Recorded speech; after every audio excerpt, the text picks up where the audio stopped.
Well, it is a new year. If you're listening to this the day it drops, Happy New Year, 1st of January 2026.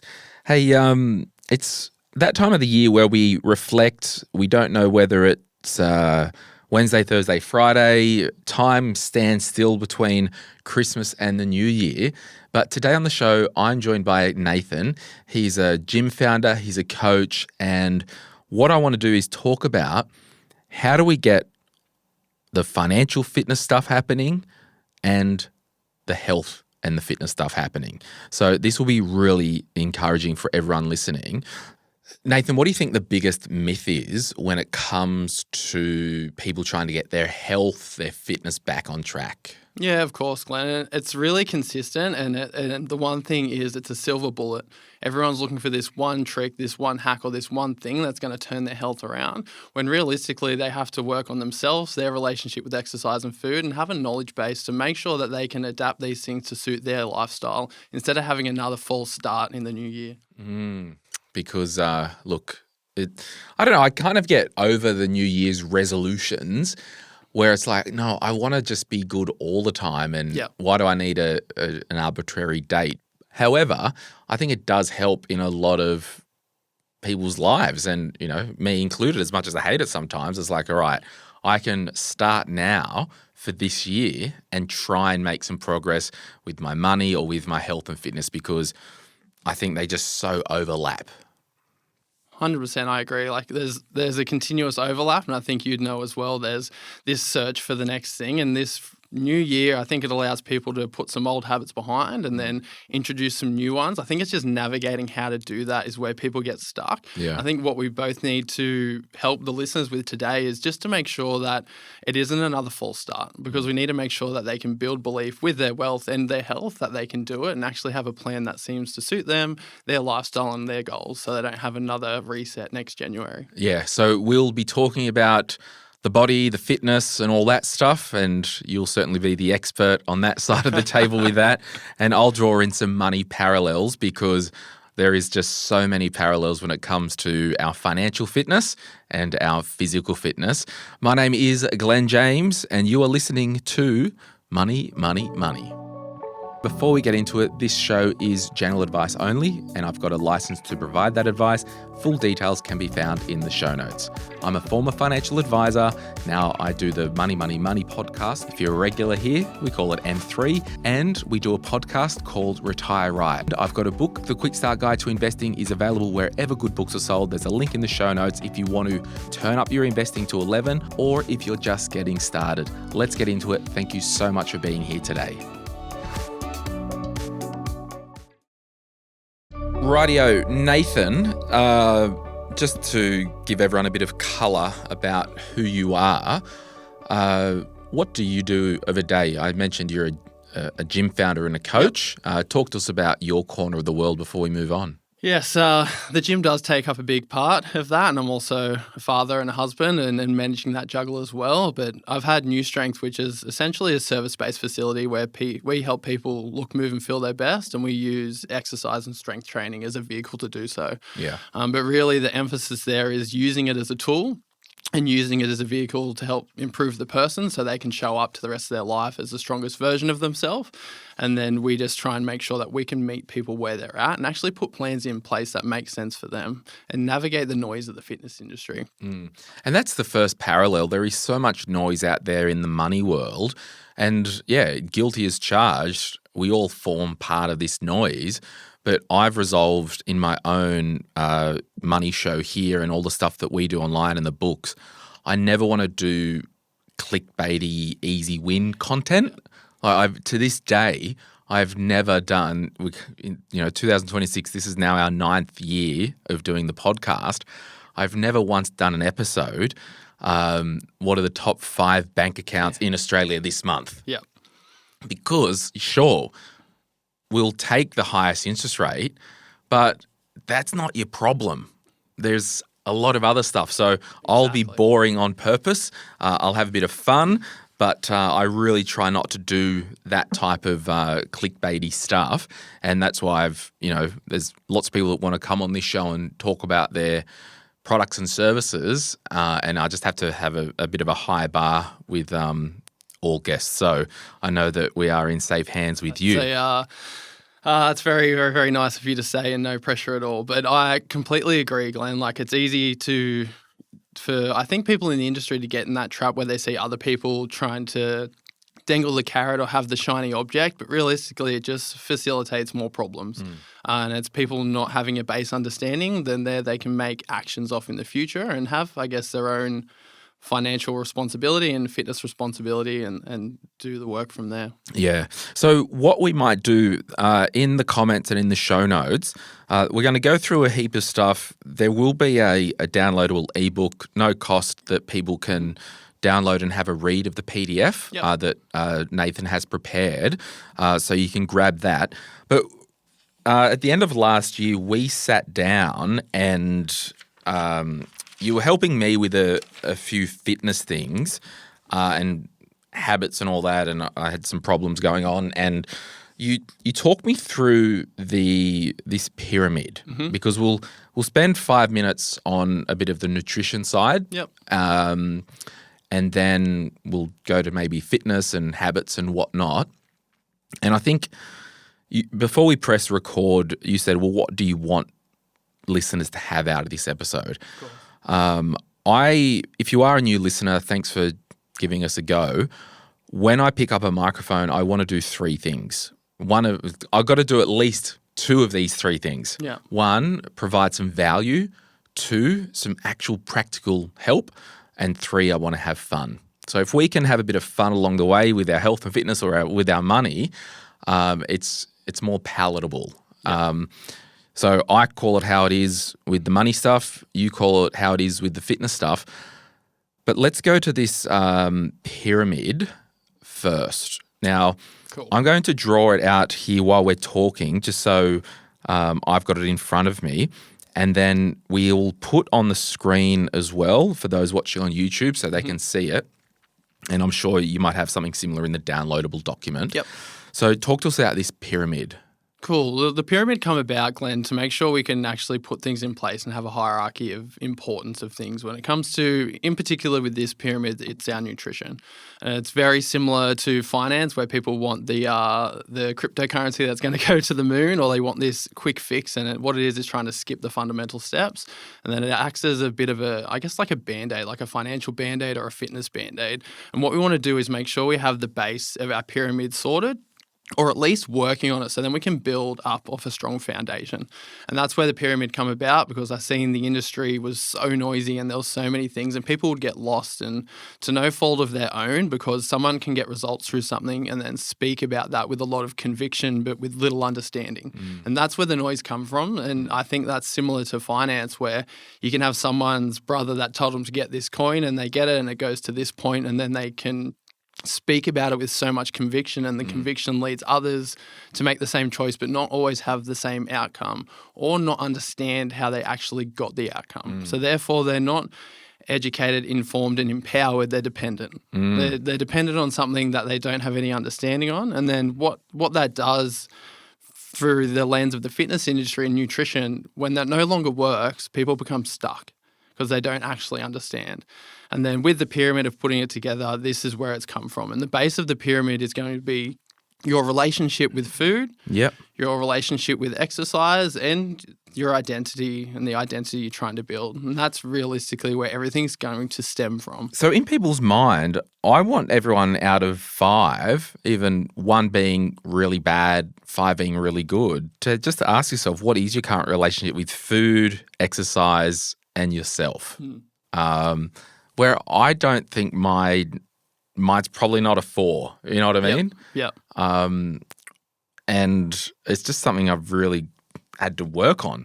Absolutely, and it's ongoing too. Yeah, and how would you say people can change their relationship with food, exercise, and their identity? It's a really good question, and there's so many. It's so multifaceted and there's so many contributing factors. So for each individual, it's going to be a little bit different, but you're going to have a lot of this narrative that's being built through your upbringing, culture, what you've been exposed to, education, lack of education. So we have all of these moving parts, and I was so excited to come on and talk about it because it is so similar to finance. It's not just one thing that's going to contribute to this, it's everything. Yeah. I think awareness, I would say, is the first key, Glenn. Like, you just need to have awareness around this. And like you said, with a score, which is a perfect thing to do, try and give yourself a score out of 5. And if it is a 3, maybe look into that, like, why is it a 3 and what would a 5 look like? And I think if I draw some parallels to people's money at the moment, exactly right. In a lot of the books that I've written in my online courses,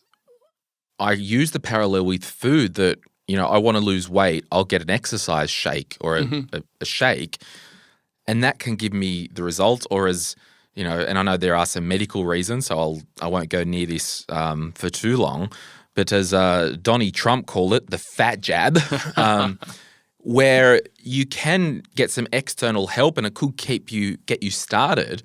But if you stop some of these external things, we either bounce back to return to our original state, financially or our body, or we just stay stuck.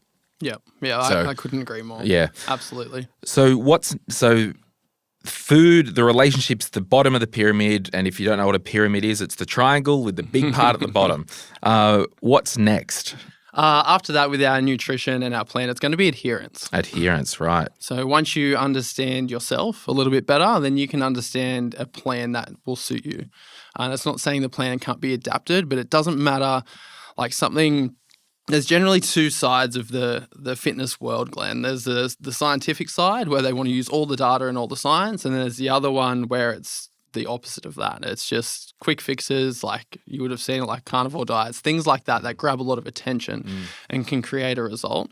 But when we're looking at these 2 things, we just need to look at the middle of how we can actually influence change and have adherence for that individual. So if we have the perfect plan on paper and the data, if it can't be adhered to, it just does not matter. It's like your spending plan. Like, because Nathan, at the end of last year, you did the spending plan. I think you're on a plane flying back to Australia. I mean, what a hoot. It was, I really enjoyed it, and it made me really excited because everything that you spoke about in there, I was like, that's exactly how I feel about the fitness industry. But that whole Glen James spending plan online course, most of it is about identifying ways to do behavioural change in small increments. Yep. Not coming in and we're going to make you $1 million overnight. Yep, exactly. But I can almost guarantee anyone who does that spending plan course, if you actually do the adherence and follow what I say, within probably 3 to 4 pay cycles, you'll have no financial stress in your life.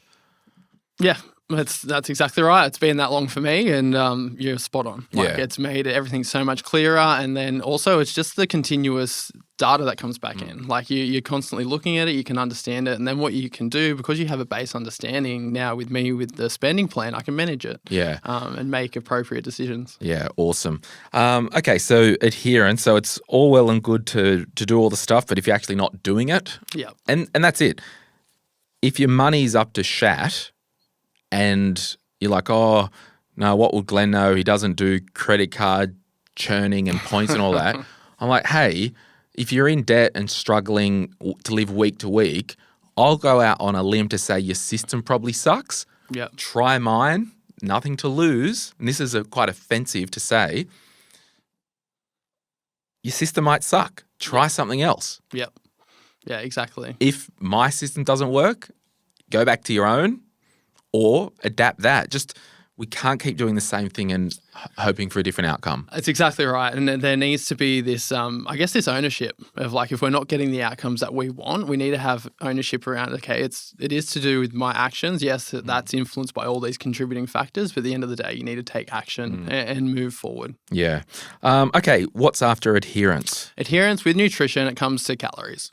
And this is one that normally triggers a few people, depending on what side of the fence you sit, except all the data shows the same things. And you'll get, like, I can already see it now, like, does Nate just think a calorie is a calorie? Well, a calorie is just a unit of energy. So yes, it's like saying if a kilo of bricks and a kilo of feathers is still a kilo, like, it's not the same thing, but it's still a kilogram, and that's what we're looking at. And when we're looking at health outcomes, will go up the pyramid, but your caloric intake is going to be the biggest one.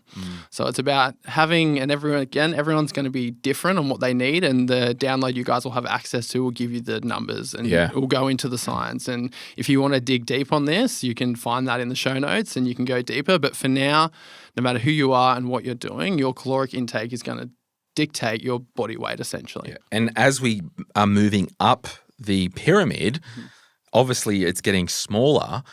This big calorie thing, you know, and particularly I'm showing my age, but in the 90s and like the Weight Watchers stuff and this yogurt was 2 points and all this system.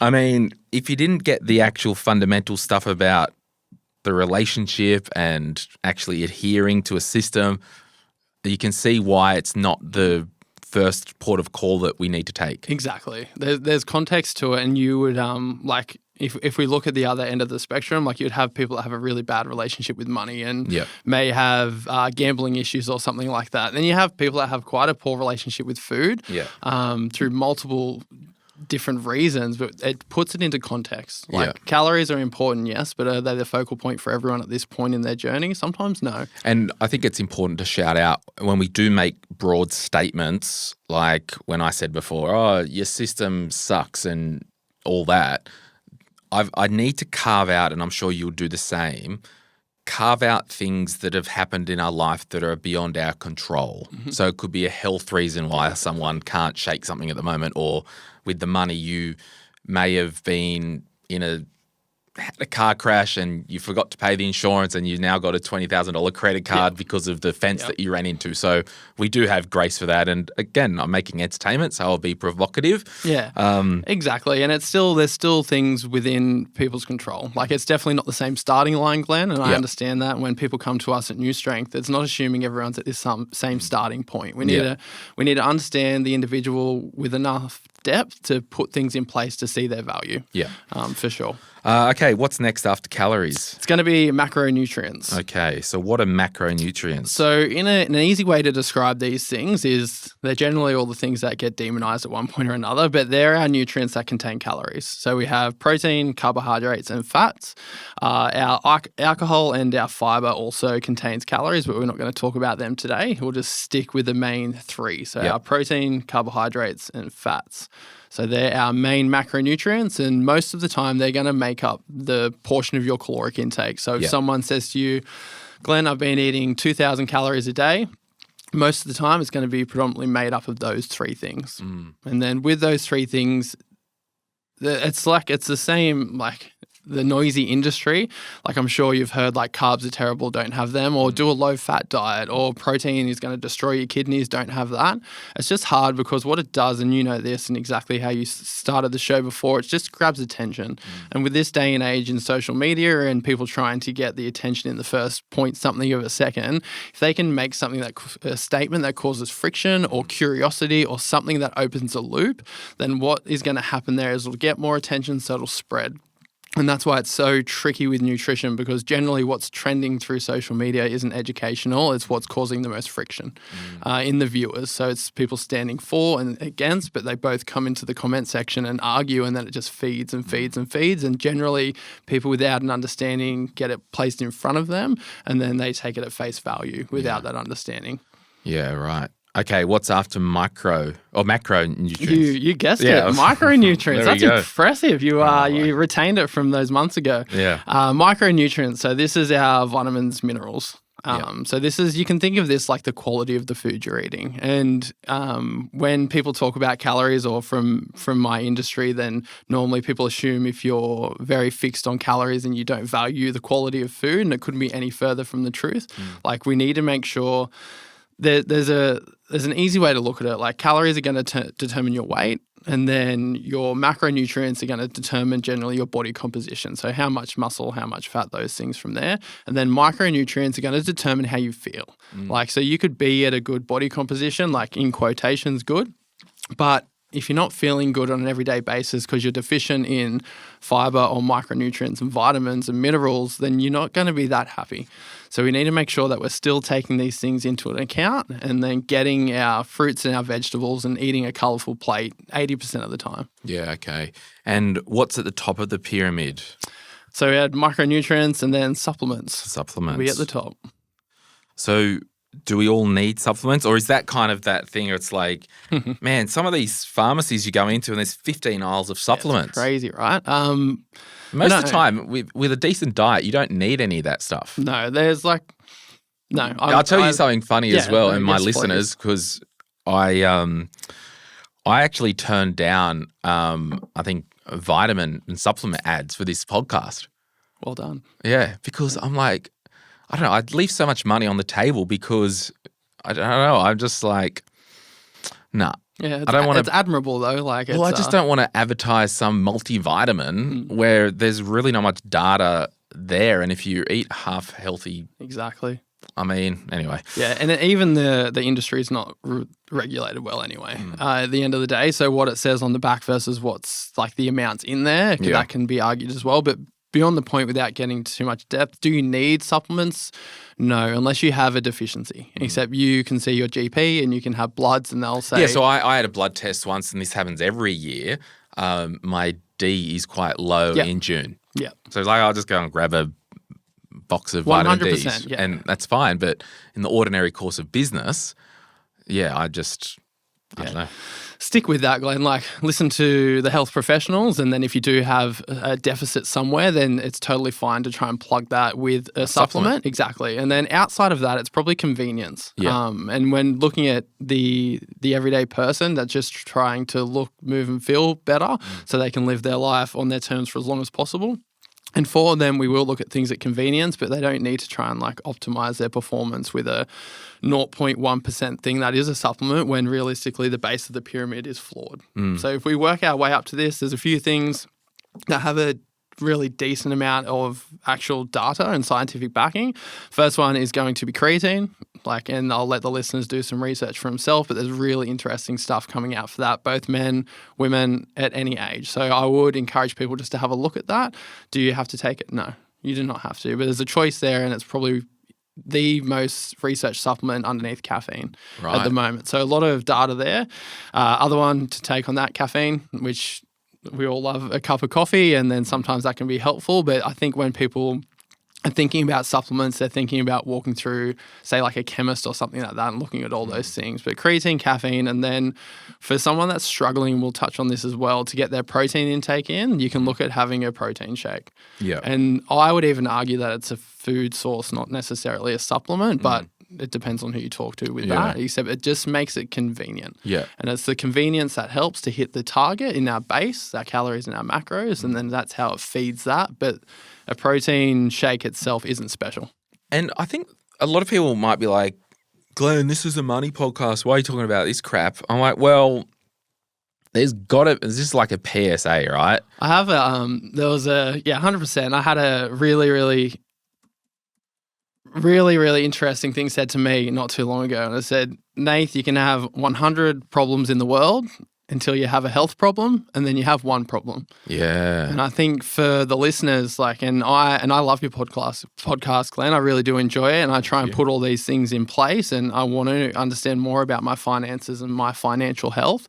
But I know at the end of the day, with all the things going on and me doing the spending plan and doing budgeting and all that, it feels like I can have many problems and many fires to put out. But like that person said to me, until you have a health problem.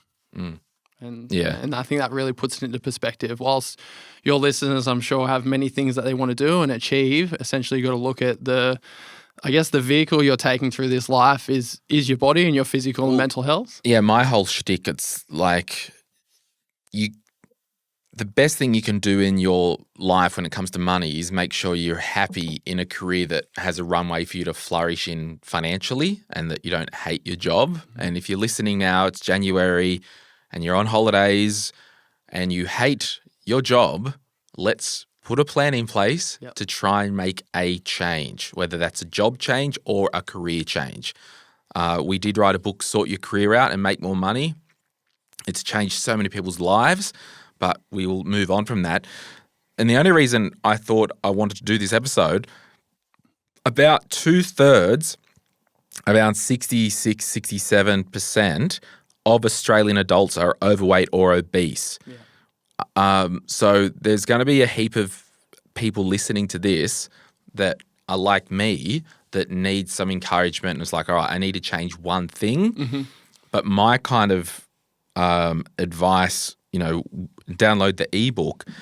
Don't try and do everything at once, even with your money. Or you just go, all right, I'm going to cut back. Instead of having 50 beers a night, I'm going to have one. Yeah, exactly. Just slow. At the time of recording, I'm weaning off some medication.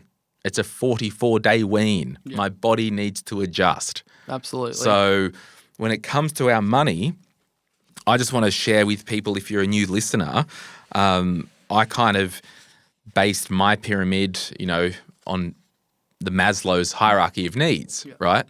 And this is around our budget and spending plan. And we'll pop it on the screen for those watching at YouTube, and you've seen it in our online course.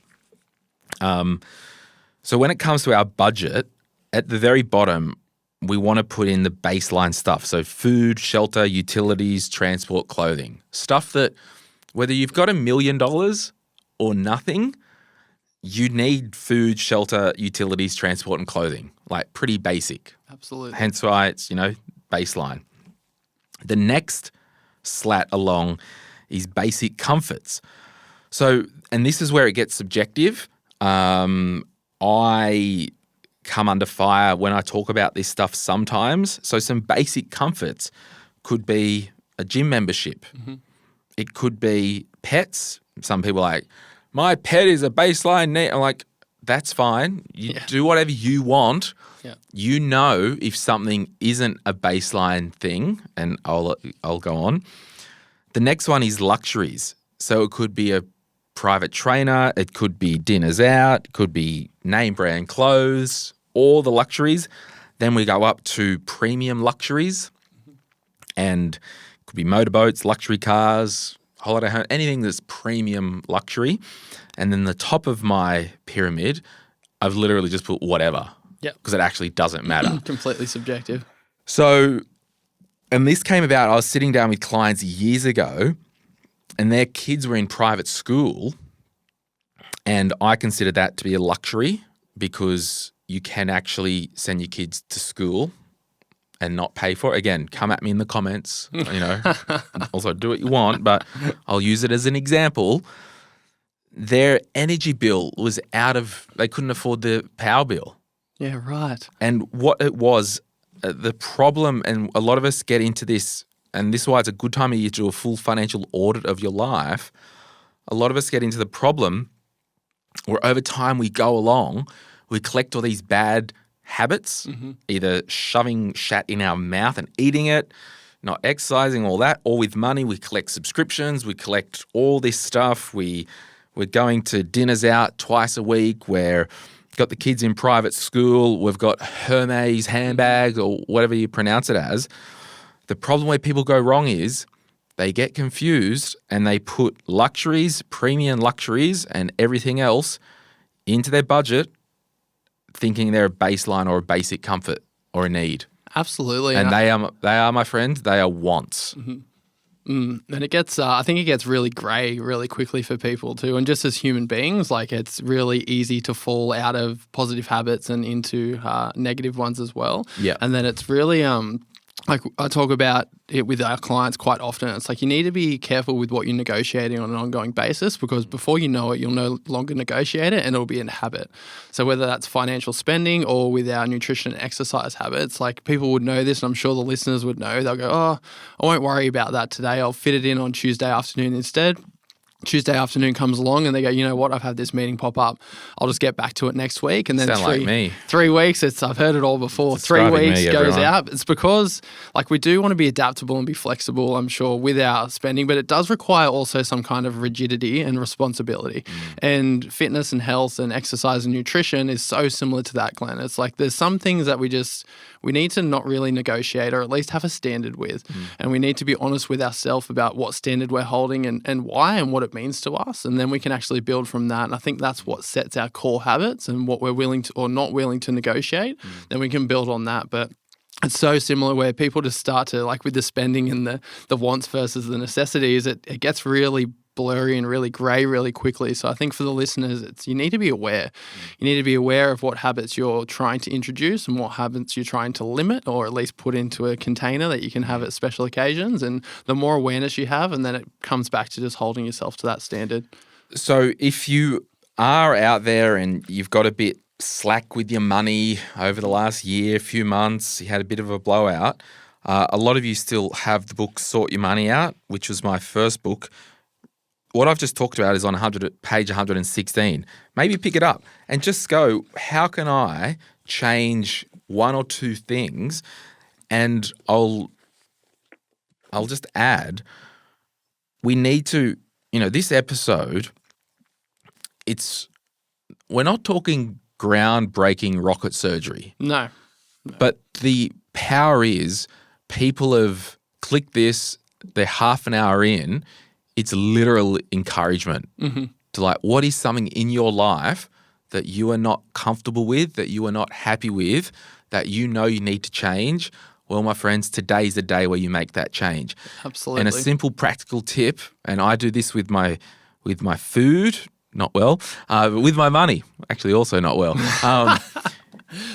We need to somehow remove impulses from our life. Absolutely. Now, the Glen James spending plan, we have our money separate from all our other money. And then if I'm at the shops and I see something for $200 that I didn't wake up that morning for, it's likely an impulse. Absolutely. I'm sick of going down here to Bunnings, walking to the cash register. I dropped in, and I've done this several times because I snap out of it. Walking to get one thing, end up getting a basket and walking out with all this stuff that I needed. Yeah. I'm like, I don't need 5 pot plants and a 50-pack of batteries. Yeah. And I just go, no, I'm going to put it all back. Yeah. So I think it is that we need to, in this climate of spending and even convenience with food, Absolutely. we need to stay very, very alert. Yeah. And my question to people financially, you're likely not doing as well financially because you are not actively thinking, but secondly, you don't have a financial goal that you're working towards that you want enough. So next time when you're at the freaking shop 100%. and you've got a $150 pair of something or whatever, you need to ask yourself, spending this $150, will that bring me closer to my goal or set me further apart? And if the answer's further apart, don't buy it and move that $150 into that goal savings account. Yeah, absolutely. And I feel like that's perfect and really symbolizes the same thing with people's nutrition, health, and wellness. It's the Do you have same, some same lazy approach. hacks to keep engaged? 100%. I think really what you said before, it's if you're doing these things and these impulses, maybe you just don't have a goal or maybe you're not aware of that goal. And when I talk to clients that come in at New Strength, it's generally we're moving away from something and that's normally a pain point. So it could be that I used to weigh this much, or I know I feel really sluggish, unmotivated, and somewhat depressed when I'm in this state. And I want to move away from whatever that pain point is. For one of our clients is his son asked him why he isn't as fit and energetic as he used to be. And that was a really big one. Daddy's for a him to go. fatty now. Yeah, and then he's absolutely crushing it now. Yeah. But it's that pain point we're moving away from. But then we also need something we're moving towards. Yeah. And it's what are we moving towards? And generally it's a harder question to answer if we look far enough along, but it could be Nath wants to be a happy, healthy old man that plays with his grandkids. And then I can put these choices and decisions I make into context and then it helps make that. But as far as the the easy hacks and trying to do those things, there is things that you can do. Like, and it sounds really basic and simple, but when you're at the shopping center, like stick majority to the outside of the aisles. Like if you look at your Woolworths or Coles or even Aldi, you look at it, most of the fresh produce is going to be on the outside. Like you don't need a specific shopping Aldi list. will kill you anyhow on the inside because you'll end up walking out with a ski mask and some friggin' shovel. Yeah, I think that's the second garden aisle tools. from the end. So make sure you're spending aware as well. Yeah. But if you can stay out there, like most of your trolley is going to end up with really good quality food. That's going to be advantageous to the goals that you're trying to set. And then outside of that, like it's used a lot, but just a simple step count. Like, and for those people that can step, if you can't, try and do some kind of activity that you can. But it's really basic. It doesn't have to be 10,000 steps. I try and aim for an average around 8. But if I'm not hitting that, then I probably just need to look at the lifestyle that I'm living and how that's not conducive to this goal that I want to get to or what I'm moving away from as well. And it doesn't have to be more complex than that. We'll be back right after this. If you're after personal financial advice, don't get it from a podcast. But if you want guidance tailored to your situation, head to moneypodcast.com.au and click Get Help. We'll connect you with one of our trusted professionals, financial advisors and mortgage brokers, who work with people right across Australia.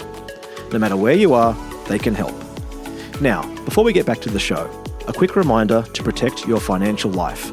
That means having income protection sorted. It means having death cover if there's any debt or dependents relying on you. It means getting your personal insurance in order. Most people insure their car, they insure their house, but what about themselves? Sky Wealth, who support this podcast, are specialist financial advisors who can help you get the right cover in place. Their advice is often more comprehensive and better value than going direct through your super. Book a complimentary 15-minute chat at sky.com.au. That's skye.com.au. And they'll point you in the right direction. Okay, we're back and we're badder than ever. Hey, you've got a podcast. If people want to deep dive into this kind of fitness, mindset-y, health world that you do, Yes. what's the podcast called? The New Strength Way. New Strength Way. I'm sure Glenn will be kind enough to put that in the show notes We'll put as it well. in there. So if you want to Man. go and have a listen to that, you'll get some more encouragement if you're not one to download an ebook. All right. So why do people, I don't know, they might get some success because we see it with money. Mm-hmm. So people will be on track. They've paid off some debt. And it's almost this mindset that I don't deserve to be financially fit, and then I'll go and do something else, and it's almost like this self-sabotage. So why, when it comes to like your body and all the people that you work with day in, day out, and you would see it all, how do you think, or where do people self-sabotage themselves either knowingly or non-knowingly, not knowingly? Yeah, I think that's a really good one, Glenn. There's again, very multifaceted, and I think a lot of it comes into identity and self-limiting beliefs. But I think outside of that, there's very much like a fixed mindset and all or nothing, where they would be going through, they'd be doing X, Y, and Z and doing quite well, and then they'd have the assumption if they're slightly on track, like, F it, doesn't matter, I'll just start again on Monday. Yeah. Where they don't give themselves, I think, my personal opinion is a lot of the time that comes from a lack of education and understanding of the process and what's actually creating the results that they want. So they think being a little bit off track is going to be really detrimental when in reality, it doesn't matter. Yeah, life happens. Yeah, exactly. And it's at this time of year, like there's a common saying in the fitness industry, it doesn't matter what happens between Christmas and New Year's, it's New Year's and Christmas that's going to go through. So it's kind of zooming out enough to look at that. But it would be the individual, their self-limiting beliefs, and that all or nothing mindset is going to be the biggest limiter to people. Yeah. And I think with the, if I'm drawing parallels to money, so when I first started teaching finance stuff, I was in my 20s. I was pretty militant with my teaching, and someone would come into my office like, "Nah, you've got to get rid of the car loan, sell the car, pay the car loan off. Let's do this." And it was almost too big a shock to their system that I've gone at them for, what? No, that's too crazy. But I've since kind of worked out with how I teach people and seeing results that I can get the car later. I can get that car debt later if they start to work on some of these other fundamentals change some underlying habits and behaviors and mindsets when it comes to money.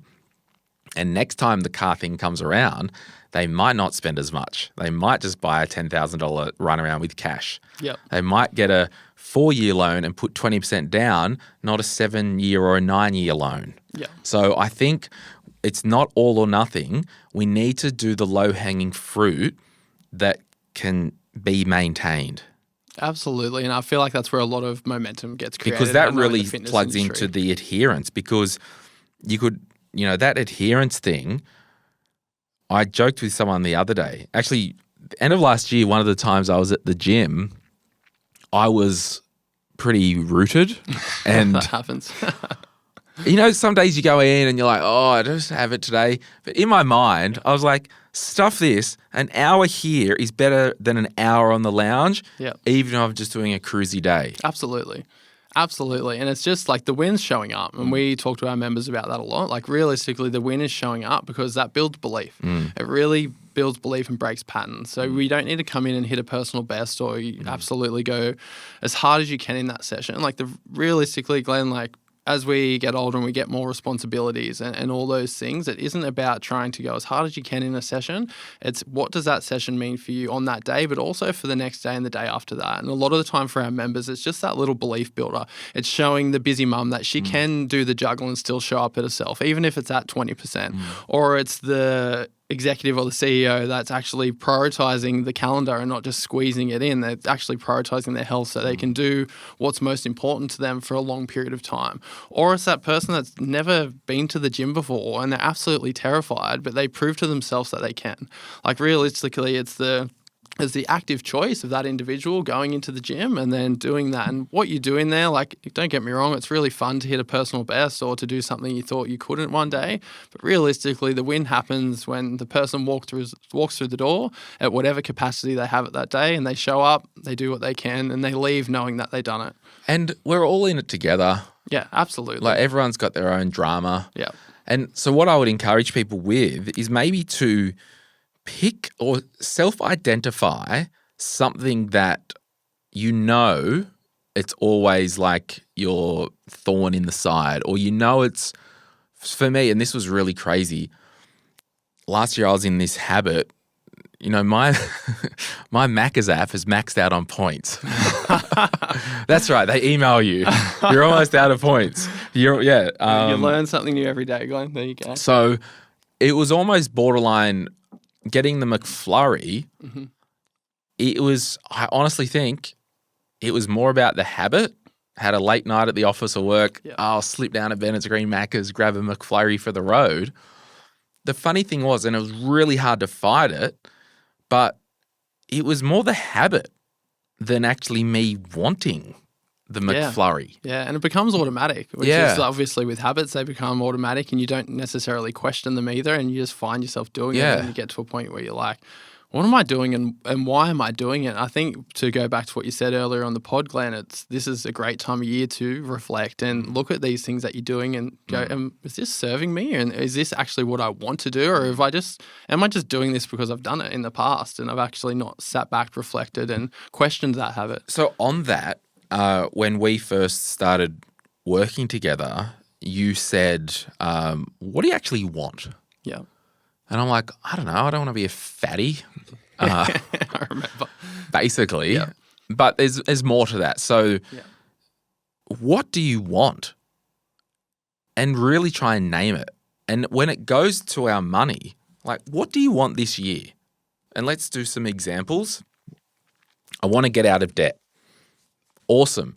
Your reason for living financially at the moment is to get out of debt. Everything in your financial life, it is the solar system. It's all revolving around that bitch-ass sun, right? Like, getting out of debt is the sun. Yeah. Everything's like, your reason for living financially is to get out of debt. It might be, I want to save an emergency fund. I've never had money behind me. There's data out there. It's almost like there's I haven't seen much Australian data, but the American data is like 80% of people couldn't pull together $1,000 in an emergency. We generally follow suit, don't we? Yeah, though America's just so cooked with the health and all that stuff. But if it's an emergency fund, your reason for living financially is to build that emergency fund. Yeah. Oh, do you want to go a weekend away? No. Do you want to friggin' go and see who's touring next year? Whoever. Concerts are $260 now. Yeah. It's like, no. This season, it's a sacrifice. Yep. If you want to win at anything in your life, I'm sorry, there is a component of sacrifice. Absolutely. Absolutely. Simple as that. It could be, I want to start salary sacrificing to super because I didn't do it for years. I was self-employed or whatever. Awesome. Call your friggin' work today or email HR and go, I want $20 a week. Just start. Do something. Yeah, absolutely. Get off your ass and do something. Yeah. And make it the center of your universe financially. Yeah, absolutely. And I really hope that drove home for listeners. Like you have to pause and listen to what Glen just said. It requires action, and change requires change. And I've done this for a long time. It's action, sacrifice, Yep. and time and adherence. Yes. And you probably find something similar, Glen, is normally what I have people that come to me, they're waiting for motivation before action, and they get that mistaken. Generally, action comes first, and then motivation follows through the belief that's built through the evidence that you're building. So say with spending, or not spending, I should say, and actually building up your emergency buffer, when you start to see that build, it creates belief, and you go, this is why I'm doing this, and this is where the motivation comes from. But I think a lot of the time I know in fitness is people think they need the motivation first when they just need to take the action. And the action's a decision. And I know everyone has their own moving parts and they're in their own universe, but at the end of the day, all you have is what you do with the information you have and the actions you want to take, but you still have to take action. Like nothing is going to change that, and that choice is up to you. What the action is up to you, but just make sure it's in alignment with where you want to go. Now, this could be a little bit different than the health and fitness thing, but if you are in a relationship and you're in a relationship and you share money and if you both are not on the same page financially, you guys need to find out what page both of you are on, because you ain't getting financial joy in your life if you're carrying around an anchor, a dead weight. Now, I want to be clear, and this is just anecdotally from all the people I've talked to over the years, there is a difference between someone who is, oh, baby, you just run the money and I support you and all that. There's a difference between that and a dead weight piece of crap who is disengaged. Absolutely. Now, if you're dating, if you're married, the dead weight piece of crap, why am I so fired up? No, stay fired up. Fired up is good. This is drag their ass to a marriage counsellor, a relationship counsellor, and friggin' work it out. Yeah. This year, I don't want people to be at the end of this year, halfway through this year, going, I still got no money. I've still got an emergency fund that's not funded. I've still got a credit card. I still feel financially stressed week on week. Yep. What are you doing? Yeah. Change something. It can be done. Yeah, absolutely. And it's funny that you said before, Glen, like I'm not sure if this actually shows up in fitness and health. It's exactly the same. Exactly the same. You'll either have a partner that supports you or tries to pull you back into old habits. And I can completely appreciate you getting fired up about it, because I watch people every day and they're trying to make choices that not only positively impact themselves, but their kids, their families, their loved ones. And that unfortunately does happen sometimes. There is a dead weight and it pulls them back down, and they don't make the changes or sustain the changes that they really need. And they need that change to happen. So completely appreciate it. And that parallel does still stay true with fitness. There is that situation, and it's more common than I'd like to admit. So look, I think it's just this time of year, it's awesome as a flashpoint. If there's something that you're not happy with, and one of the reasons, everyone, that I'm weaning off my medication, and please, this is just me being transparent with my community because they know that I've been on depression and anxiety meds for many years. I think I've had some blunting feelings, and I just want to know what Glen feels like without that in my body. Now, I'm doing it close with my GP, psychologist, psychiatrist, it's a big process. because I'm not happy with something in my life and I just want to try and change something to see if something changes. Yep. I'm not going to sit here and bitch and moan for another 6 months. Yeah. Going, I can't bother. Yeah. No, I'm going to change something. Yeah, absolutely. And with that, if you feel that you don't have joy in your life, if you can't get to sleep, if you can't get up, please book an appointment with your GP. Absolutely. I came from a friend's place before recording. It's 3 of us guys standing around, we're talking about mental health. Yeah. Talk with your mates about mental health. Yeah, absolutely. And it should just be a conversation that's encouraged. And Yeah. I seen a psychologist for the first time when I was 16. Glenn. Yeah. And before that, and I tell people it was the best thing I ever done because it helped organize the chaos in my brain. And I did not have the skills to do that. Yeah. And I've had periods of time on medication as well. So I can completely, in my own experience, understand that and trying to navigate that. And the thing is now it is becoming more common, but still not common enough. And I think the more conversations like this that can happen around supporting your mental health. And to be honest, Glenn, that's what drew me to fitness. So I had that come up at 16 and I did not know what to do with it. And I was lucky enough to have parents to point me in the right direction to say, I think you should do this and see this person. And I just needed help at the time, and which I did. And I'm forever grateful for my parents on leading me down that path. And I've since used psychologists since when I need to. And it's a really great tool. And that combined for me with my health and fitness is what's really made me into the person that I do. I'm fortunate enough to wake up and I enjoy what I do. Like I love still having the gym. I have 2 beautiful children at home. I have a really beautiful wife and I have those things, but it wouldn't have happened without the action. Like you said, it's like you got to make a decision and make that decision to get up, see someone, make the phone call. And at the time, when I was 16, it felt like the most terrifying thing in the world and it felt like I was broken.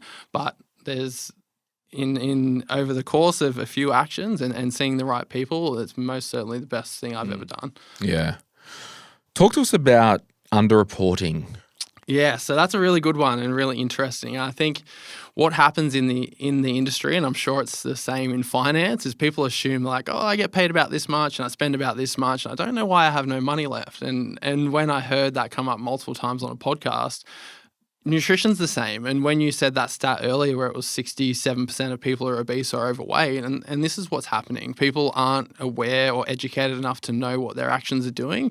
And then if I said to them, roughly how many calories do you think you're taking in? They probably wouldn't know, and they wouldn't know how many they're expending. So what we want to do is look at the data, and what the data says is even dietitians can underreport up to 20% per day on what their assumed caloric intake was.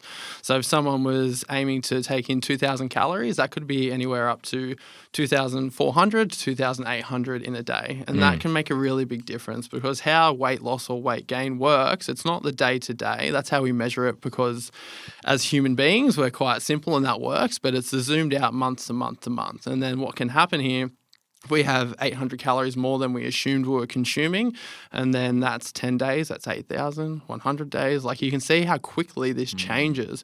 And then the other side to that is people completely they overestimate how active they are. Like when I go through and I take people through essentially this pyramid, Glenn, I take them through in 10 weeks and go, this is what's important and this is how you're going to lose weight and keep it off. The first thing is they go, okay, Nath, what would you consider your activity level to be? And I would say I'm moderately active. Yeah. And if I said that to someone, they would say, what do you mean? And I strength train 4 times a week and I run twice a week. Yeah. And I have 2 beautiful, busy children that love to swim, ride bikes, bounce on trampoline, run a mark, and it's 100 miles an hour. But still, from a caloric standpoint, I still wouldn't consider myself a highly active person. So that's really where people can get stuck. And what happens there, Glenn, is people assume, and this is why I think the data and the evidence and the understanding is so important, because people start to assume they're broken. And then that is what really, like when you said you get passionate about things, that's what really starts to get me fired up, because most of the time we're not. We're just uninformed or uneducated. And we're also, the fitness industry just does a really poor job. Like it's really not a great industry. Like, yes, I'm in it and I believe that it is a tool that people can use, but also it's so noisy and corrupt.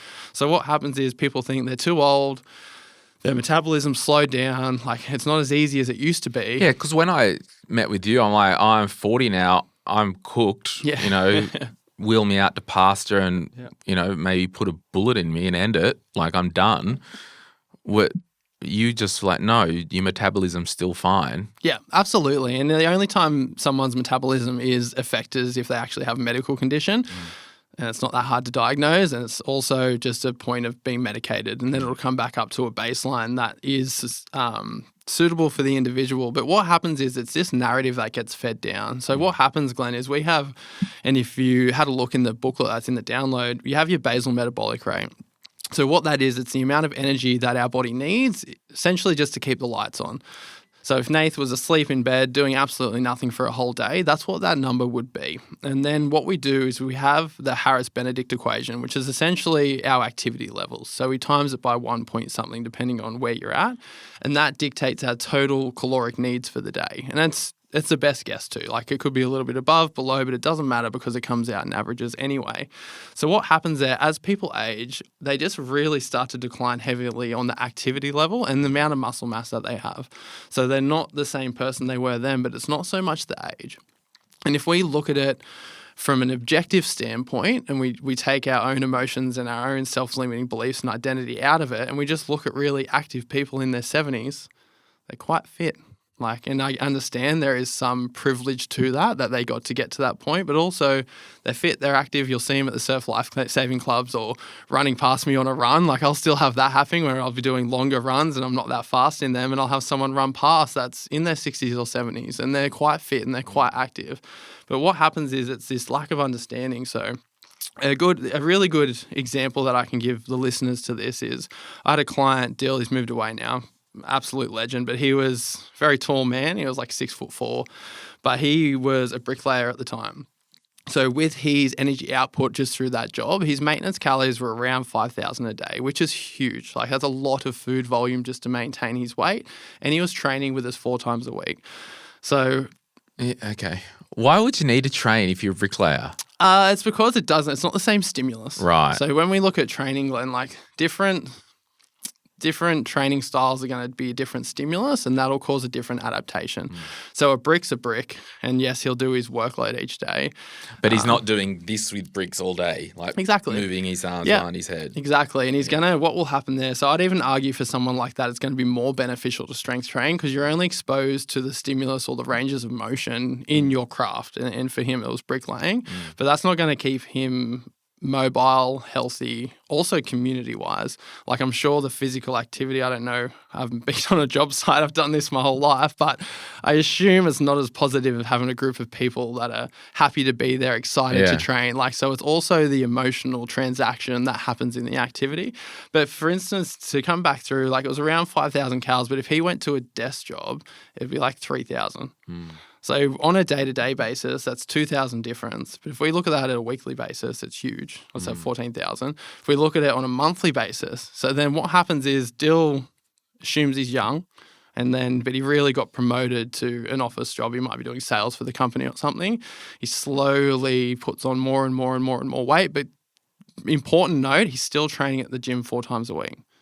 But there's still that difference. So what happens is we assume it's us. And we're broken and we don't understand the actual equation that's happening. So that isn't to say that the listeners need to be mathematicians and understand their calories every day. They just need to know it is a component that's at play all the time. So if you are more sedentary than used to, maybe have a little bit less food volume than you normally would. Or it's an opportunity to get out with the kids or get out with your partner or even with yourself and listen to a podcast like yours and just be more active. You need to be aware of your activity levels declining and your muscle mass declining. And then once we're over the age of 30, you can either do resistance training. That can look like strength training in the gym. There are other ways too. But if you're not doing that, you're going to start to lose muscle mass. And then that way you lose function, but also your basal metabolic rate will come down. But what happens with that capacity loss too is you generally is going to do less. So you're not going to go... I know for a lot of clients, it's when they get to that point, they're not as energized because they're not doing as much. So when they get offered, we'll go for a swim or we'll go for a walk or why don't you come for a bike ride, they generally say no. And they go, I'm just going to do this today instead. And they're completely unaware that this month they've done X amount of caloric expenditure, but 5 years ago it would have been tenfold that. And they assume it's their age or it's them or they must be broken. And the reason why that makes me really passionate is that's a very big identity shifts that they'll continue to carry. And then what happens is then they're not going to take action. Like, if they can have the information and the data to be like, you're not broken. Like, you're just not doing the same things you used to. But also, it doesn't have to look the exact same, Glenn. Like, do something like pickleball's great. Like, do something that just keeps you active, keeps you social. And think about it like when we spoke about happy, healthy old Glenn, it's like he's still going to be moving and he's going to have the capacity to move. So does that look like our training schedule needs to look like this now? And how can we reverse engineer from that? Yeah, and I think for me is, by default, and Nathan on the podcast, their show last year, they did an episode like growth and fixed mindset. Yeah. I've really been working on my fixed mindset. I thought I had a growth one, but I don't. By default, I just think I suck at everything. Yeah. And I think, the mindset is such a big thing. Yeah, absolutely. Don't know where I was going with that. But look, we might wrap it up. Anything else you want to say on actual physical exercise? I was actually going to say I've fallen into the trap a lot of time of having all my ailments, and it's just hard because painful. Absolutely, consuming. It's like I'm trying to have them as not excuses but as explanations, which kind of might be semantics, but it's like, no, this is an explanation why I can't do this. How can I actually do it to help this? Yeah, absolutely. And obviously there's going to be a lot of variables at play for each individual, but it's going to come down to education and action, like you said before, Glenn. Like, you can only make decisions based off the information that you have. And sometimes to make the best decision or action, people need more information. And hence why I referred you to Rob to see. And you can get more information, then you can have a plan. But the most important thing for listeners and yourself, Glenn, is like you need to build belief. So how that happens is from results that you can see happening in the John right Mayer, direction. bit of belief. Absolutely. And that's what actually compounds over time. And then people stay on track. But I think with all the things that we've spoken about today, like if you want more depth, you can 100% download the ebook and it's free and you can go through and people can feel free to shoot me an email or a DM, anything like that. And I'll just get Glenn to link those things below in the show notes. But I think if we're going to give the listeners some takeaways and some let's do that. And some easy things to implement. And I'll write down some same money things as well. Yeah, let's do it. That sounds like an absolute plan. So what we want to do is we want to try and focus on protein in our meals. So that doesn't have to be a protein shake. It's just having some kind of lean source of protein. It can be meat. It can be a meat alternative. It can be tofu. Like I'm not here to split hairs, but have something there. What that's going to do, it's going to keep you satiated. It's going to help you hold on to muscle as well. And it's going to just help you feel fuller for longer. So you're less likely to be hanging off the cupboard doors when it's 9 o'clock at night, seeing what snack you can have. And there's a saying that I like to use, like 80% of the time think nutritious and protein, and then 20% of the time think delicious. Like you can get your McFlurry because you understand how energy works. Like there's nothing wrong with foods. And I think probably a big takeaway now that we're at this point, try and get out of that fixed mindset of good and bad. And it's really easy because, and I just think this is important to touch on, Glenn, if we look at, don't get me wrong, healthy eating is important, but healthy eating does not equal weight loss. Because what happens when we get to a healthy weight? We stop eating healthy to be healthy.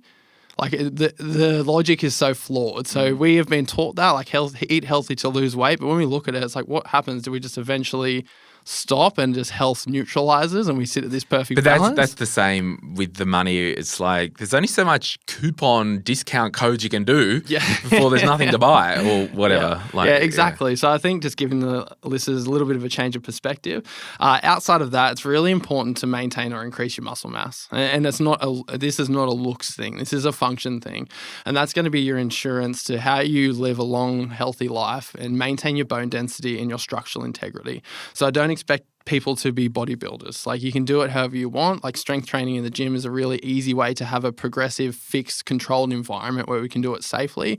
But if it's just applying resistance through, like you'll see people doing like cyclists, like that's still resistance. Like we just need to make sure we're putting some kind of loading through our joints in an appropriate way to make sure we can maintain or increase muscle mass. And especially for women, especially for women, 30 plus, like I cannot drive that home enough. Like you're going to have to do some kind of resistance training to make sure you can maintain increased muscle mass, but also bone density.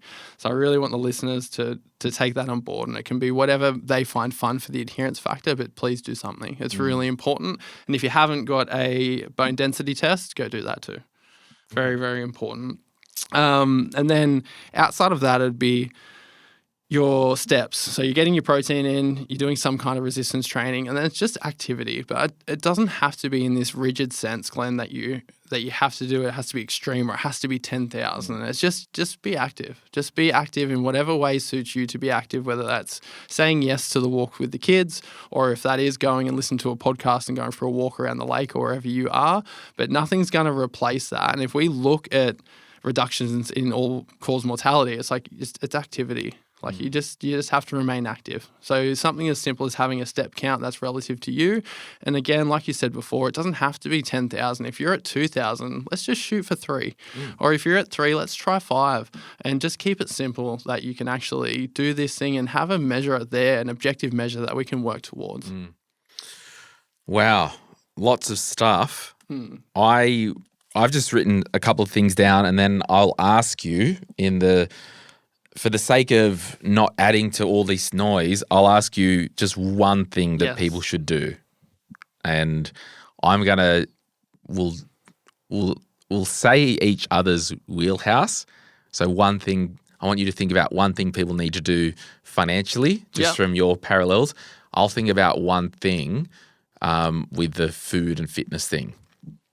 So I want you to start to say no to some things on a daily basis and plan your day. And just have a review of what did I spend today? Like, this is simple stuff. Get a solid goal, get around like-minded people. Get in the Facebook group if you're not in there yet, where it says, where did you hear about the group? Say I heard Glenn and Nathan on podcast 901 or whatever this is called. Get comfortable with being uncomfortable. It's not comfortable when you're not allowed to buy that because I'm saving for a goal. Oh, I'm uncomfortable. Yes, absolutely. And that's one thing I've had to kind of learn from an emotional side. Any emotional discomfort I would run from, not sit in the pain, not sit in the emotions. So I'm really learning that. But I think for me, if I was going to lob one piece of advice for people on the health, fitness, nutrition thing, it's got to be around that identity piece and your relationship with food. Who are you when it comes to food, and what would a piece of food describe you as? Yeah, I love it. That's very cool. Work that out and then go from there. Cryptic message, no.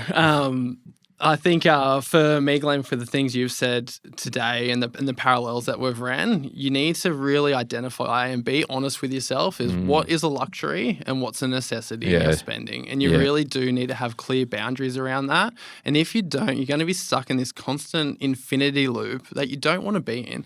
And essentially, if people are looking at their finances or their health and they're trying to move ahead, that's generally because you're not happy with where it is. And you're not happy with where it is because the current actions you're taking aren't getting you there. So you either need more information to make better actions, like the spending plan or incorporating some of these things you'll learn in the ebook, or you probably have to have that identity shift. Yeah. Like you've spoken about today. Yeah. Love it. Well, Nathan Mandeno. Close. Mandeno. That's okay. If it makes you feel better, no one gets it right. Yeah, I know. New Strength. If you're in the Newcastle region, east side of Lake Mac, drop in. Yeah. Say hi. 100%. You can always just come in, have a chat. Like if it's a good fit, it's a good fit. If it's not, there's no love lost. Yeah. It's not a one size fits all. We really try and meet people where they're at and create a plan that we believe will work. And if that works for both parties, then awesome. If not, like I said, no love lost. And anyone, wherever you are in Australia, you can download the ebook, put a link in the show notes. And thank you so much for coming in today, Nathan. And you can check out the New Strength Way wherever you listen to your pods. My name's Glen James. If you found this beneficial, please forward it to a friend or family member. We would really appreciate it. Thanks so much, Nathan, and Happy New Year, everyone. We wish you a new year. We do. Thank you, Glenn. Happy New Year, everyone. Thanks. any advice is general financial advice only, which does not take into account your objectives, financial situation, or needs. Because of that, you should consider if the advice is appropriate to you and your needs before acting on the information. If you do choose to buy a financial product, read the Product Disclosure Statement, PDS, and Target Market Determination, TMD, and obtain appropriate financial advice tailored to your needs. Simo Interactive Pty Ltd, the publisher of this podcast, and Glen James are authorised representatives of Money Sherpa Pty Ltd, which holds financial services license 451289. Opinions or comments from any guests on the podcast are theirs and not those of the host or the publisher or their respective license holders.